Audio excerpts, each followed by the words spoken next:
కూటమి ప్రభుత్వం తీరుతో అనంతపురానికి తీవ్ర అన్యాయం జరుగుతోందన్నారు మాజీ ఎమ్మెల్యే తోపుదుర్తి ప్రకాష్ రెడ్డి. హంద్రినీవా కాలువకు 100 టీఎంసీల నీళ్లు కావాల్సి ఉండగా 40 టీఎంసీలు మాత్రమే వచ్చేలా కాలువను కుదించాలని చూస్తున్నారని మండిపడ్డారు.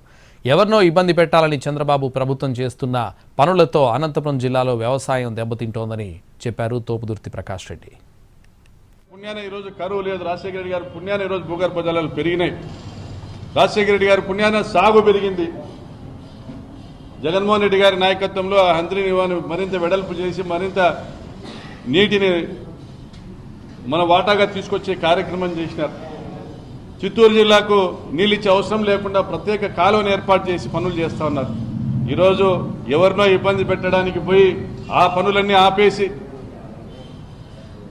కాంట్రాక్టర్లను ఇబ్బంది పెట్టడానికి పోయి ఆ పనులన్నీ ఆపేసి ఆ నీళ్ళని ఇక్కడి నుంచి తీసుకుపోతామని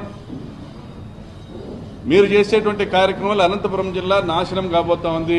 వ్యవసాయము దెబ్బతినబోతా ఉంది. చంద్రబాబు నాయుడు గారు